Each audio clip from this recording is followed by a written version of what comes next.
Class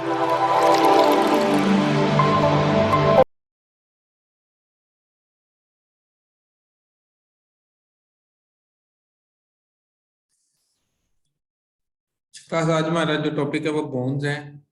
bone is a strong durable type of connective tissue. Bone जो है एक तो स्ट्रॉन्ग है, मतलब ये इसके अंदर आपको स्ट्रेंथ प्रोवाइड करता है, और उसके ऊपर ड्यूरेबल है, मतलब ये रिलायबल है, और it is a type of connective tissue, यानी ये कनेक्टिव टिश्यू है। अब कनेक्टिव टिश्यू कि आपको पता है कि जो बोन्स हैं आपके बॉडी के मुख्तलिफ पार्ट्स को आपस में ज्वाइन करती है। Like other types of connective tissue, the bone also called the osseous tissue। ठीक है, बोन का दूसरा नाम osseous tissue है। Consist of cells and intercellular substance. अब इसके अंदर क्या क्या चीजें मौजूद हैं? सेल्स मौजूद हैं और इंटरसेलुलर सब्सटेंस जिसको हम मैट्रिक्स कहते हैं वो इसके अंदर मौजूद है। इंटरसेलुलर सब्सटेंस का मतलब ये होता है सेल के अंदर जो चीजें मौजूद है। ठीक है जी, सेल्स के अंदर जो चीजें मौजूद है उनको हम इंटरसेलुलर सब्सटेंस कहते हैं, और या इनको मैट्रिक्स कहते हैं। The matrix of the bones has special property of being rigid. अब जो मैट्रिक्स है बोन का, इसकी एक प्रॉपर्टी है कि ये रिजिड है, because it is impregnated with mineral salts. अब ये हार्ड या ये जो रिजिड या इसके सख्त होने की वजह ये है कि इसके अंदर बहुत सारे मिनरल साल्ट्स होते हैं। मिनरल साल्ट्स का मतलब ये जिस तरह कैल्शियम है, कैल्शियम फॉस्फेट है, कैल्शियम है, उसके अलावा फॉस्फोरस है। ये तमाम जो है आपके मिनरल्स हैं जो कि बोन्स के अंदर मौजूद हैं, और इन मिनरल्स की वजह से बोन्स जो है वो स्ट्रॉन्ग होती है। Hence, the chief physical properties of bone tissue is its toughness and hardness। अब बोन टिश्यू की जो मेन प्रॉपर्टी क्या है? एक तो ये टफ है और इसकी हार्डनेस है। अब बोन्स सेल्स कौन कौन से मौजूद हैं? जैसा हमने कहा था जी कि बोन्स के अंदर बोन सेल्स मौजूद हैं और मैट्रिक्स मौजूद है या इंटरसेलुलर सब्सटेंस जो है वो मौजूद है। अब there are 3 different types of cells that are present in tissues. अब टिश्यूज के अंदर 3 तरह के सेल्स मौजूद हैं। बोन्स के अंदर 3 तरह के जो है वो सेल्स मौजूद हैं, जिसमें ओस्टियोब्लास्ट है, osteoclast and osteocytes and osteoclast. ये 3 तरह के डिफरेंट सेल्स हैं जो कि आपके बोन्स के अंदर मौजूद होते हैं। बेसिकली जो ओस्टियोब्लास्ट है ये इमेच्योर सेल्स होते हैं, और ये जब मेच्योर होते हैं तो ये ओस्टियोसाइट में कन्वर्ट हो जाते हैं। ठीक है, यानी बोन्स का जो स्टार्टिंग सेल्स हैं उनको हम ओस्टियोब्लास्ट कहते हैं। अब ओस्टियोब्लास्ट जो इमेच्योर सेल्स हैं, जैसे जैसे ये मेच्योर हो जाते हैं तो ये एक ओस्टियोसाइट यानी बोन सेल के अंदर कन्वर्ट हो जाते हैं।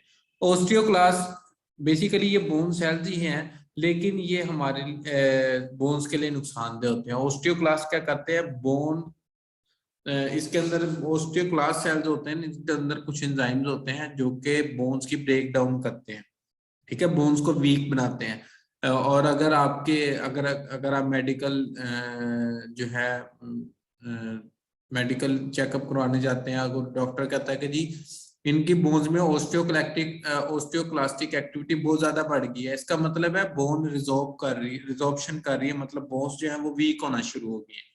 ठीक है, ये ओस्टियोब्लास्ट जो है ये इमेच्योर सेल्स हैं, और ओस्टियोसाइट्स बोन्स के वो सेल्स जो कि मेच्योर हो चुके हैं उनको हम ओस्टियोसाइट कहते हैं, और ओस्टियोक्लास्ट वो बोन सेल्स हैं जो कि बोन्स की डिग्रेडेशन कर सकते हैं। बोन मैट्रिक्स, अगर बोन मैट्रिक्स की बात करें, इसमें इनऑर्गेनिक ऑर्गेनिक सब्सटेंस मौजूद होते हैं। The inorganic components of the bone matrix is responsible for the hardness. जो इनऑर्गेनिक कंपोनेंट्स हैं लाइक कैल्शियम है और फॉस्फेट है, ये इनऑर्गेनिक कंपोनेंट्स हैं, और ये दोनों चीजें क्या करती हैं? आपकी बोन्स की हार्डनेस बनाती है।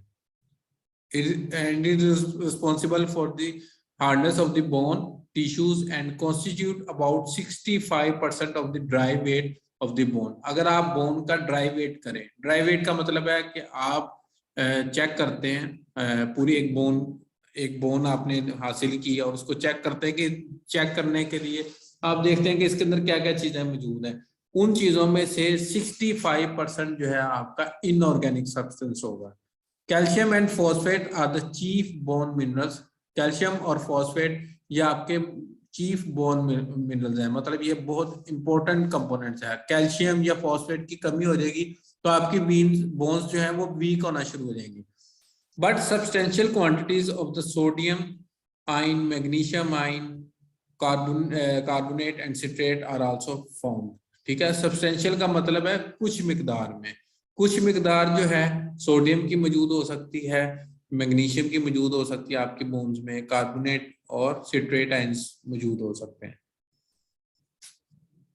ये लाइन आप बुक से रेज कर दिए, काट दें। ठीक है जी। उसके अलावा टाइप्स ऑफ बोन्स टिश्यू, अब बोन्स टिश्यू की कौन कौन सी टाइप्स हैं ऑन मैक्रोस्कोपिक एग्जामिनेशन। अगर आप मैक्रोस्कोपिक एग्जामिनेशन करें, मतलब आप जाहिरी तौर पे आंख को देखते हैं, 2 types of bones tissues can be seen. तो आप 2 तरह के बोन्स देख सकते हैं, compact bone and spongy bone. 2 तरह की टाइप्स हैं आपकी, कॉम्पैक्ट बोन और spongy bone. In compact bone appearing as a dense areas without cavities. Compact का मतलब होता है सख्त, ठीक है जी। और जो आपकी कॉम्पैक्ट बोन होती है इसके अंदर कैविटीज नहीं होती, इसमें सुराख नहीं होते। जिस तरह आप घर में जो डिश वॉशर के लिए आप डिश वॉशिंग के लिए स्पॉन्ज यूज करते हैं, उसमें आपने देखा होगा उसमें बहुत ज्यादा कैविटीज होती है, सुराख होते हैं, जैसे प्रेस करते हैं पानी उसमें से बाहर आ जाता है। ठीक है जी। लेकिन जो कॉम्पैक्ट बोन है ना, वो यही बात कर रहा है कि कॉम्पैक्ट बोन जो है इसके अंदर किसी भी किस्म का कैविटीज जो है वो मौजूद नहीं होती। जिस तरह एक स्टील रॉड है वो कॉम्पैक्ट है, उसके अंदर कोई भी कैविटीज नहीं होती। ठीक है। Spongy bone in which the bone substance is found in the form of slender spicules, trabeculi separated from each other by numerous interconnecting cavities। आप सिंपल याद रखें कि जो आपकी स्पॉन्जी बोन है दे कंटेन इंटरकनेक्टिंग कैविटीज, बस इतना बात आप याद रखें। स्पॉन्जी बोन वो बोन है जिनके अंदर कैविटीज होती हैं, और कॉम्पैक्ट बोन वो बोन्स होती हैं जिनके अंदर कैविटीज नहीं होती हैं। फिर उसके अलावा लॉन्ग बोन्स भी हो सकती है और शॉर्ट बोन्स भी हो सकती हैं। लॉन्ग बोन्स जिनका साइज बड़ा है, the end epiphyses are composed of spongy bone covered by a thin shell of compact bone। अब ये कह रहा है कि जो आपकी बोन्स हैं उसकी जो इनर साइड है, ठीक है जी, वो इसके अंदर वाला हिस्सा स्पॉन्जी बोन होगा और इसको कवर क्या करेगा, thin shell of compact bone. और इसको कवरिंग जो उसकी आउटर कवरिंग है वो क्या होगी, अंदर वाली साइड इसकी होगी स्पॉन्जी और बाहर वाली साइड क्या होगी, कॉम्पैक्ट बोन होगी। कन्वर्सली इसके उलट this shaft diaphysis almost entirely of the compact bone, only a thin layer of spongy bone lining the inner surface of the shaft। अब वो कह रहा है कि अगर आप डायफैसिस की बात करें, ठीक है जी, जिस तरह आप डायफाइसिस और एपिफाइसिस में आपको समझा देता हूँ कि अगर आप जिस तरह आपकी लेग बोन है, ठीक है जी, एक लेग बोन है जिस तरह आप डायग्राम में ये देख सकते हैं, ये आपकी लेग बोन है, ठीक है जी। अब लेग बोन जो है इसकी जो एपिफाइसिस होती है ना, वो ये वाला हिस्सा होता है, ठीक है। एपिफाइसिस ये ऊपर वाला हिस्सा है और डायफाइसिस होता है इसके ये वाला हिस्सा, ये जो आपको व्हाइट नजर आ रहा है ना, ये डायफाइसिस है, ठीक है जी।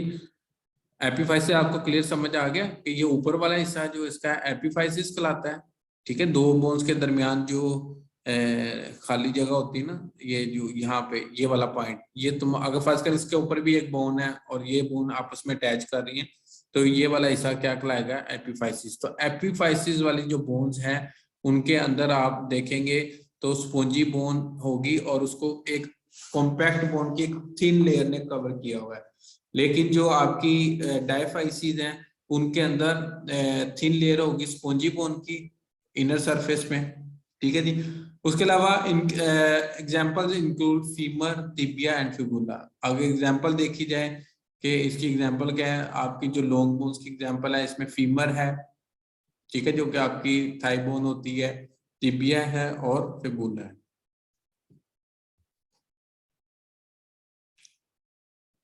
Short bones they consist of A core of spongy bone completely covered bye a layer of compact bone. जो शॉर्ट बोन्स हैं इनके एक कोर होता है स्पॉन्जी बोन का, ठीक है, कोर होता है दरमियाना हिस्सा, इनका जो दरमियान वाला बोन के बिल्कुल दरमियान वाला हिस्सा है उसके अंदर स्पॉन्जी बोन होगी, मतलब उसके अंदर कैविटीज होंगी, सुराख होंगे, ठीक है जी। That is completely covered by the a layer of compact bone, और उसके इर्द गिर्द चारों तरफ दरमियान वाला हिस्सा जो है वो स्पॉन्जी बोन है, और उसको चारों तरफ से किसने घेरा हुआ है, कॉम्पैक्ट बोन में। एग्जांपल्स इंक्लूड शॉर्ट बोन्स में आपके कार्पल्स आते हैं जो कि रिस्ट बोन्स हैं, ये तमाम आपकी शॉर्ट बोन्स हैं। कुछ इरेगुलर बोन्स होती हैं आपकी बॉडी में जो कि वर्टिब्रीज हैं। वर्टिब्री आपने देखा होगा, जो रीढ़ की हड्डी होती है उसकी हड्डी जो होती है वो आमतौर पे इरेगुलर शेप होती है। और उसके अलावा वर्टिब्रीज स्कल बोन जो है तो आपकी इरेगुलर बोन्स की एग्जांपल है। फ्लैट बोन्स अगर आपको एग्जांपल आती है तो sternum, ribs and skull bones, कुछ स्कल बोन्स जो है आपकी जो है तमाम जो है फ्लैट बोन्स है। सिसामाइड बोन ये आपके जो है पेटेला या नी कैप के अंदर मौजूद होती है। बस आपने एग्जांपल याद रखनी है।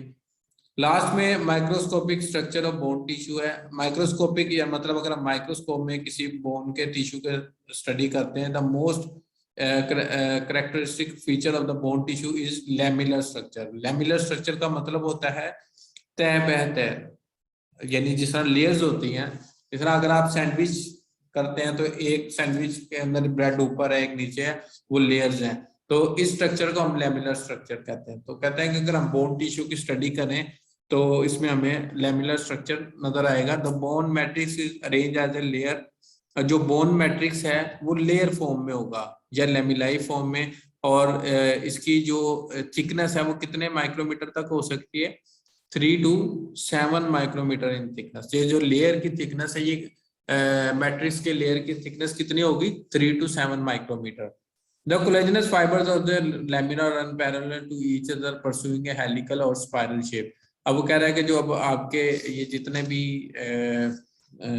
कोलेजनस फाइबर्स आपके लैमिलर स्ट्रक्चर के अंदर मौजूद होंगे, ये एक दूसरे के पैरेलल चलेंगे और टोटली एक हेलिकल या स्पाइरल शेप बनाते हैं। फंक्शंस ऑफ द बोन ये सिंपल है कि ये देखें, फ्रेमवर्क ऑफ द बॉडी, आपके बॉडी का फ्रेमवर्क बनाएगा, ढांचा बनाएगा आपके पूरे जिस्म का।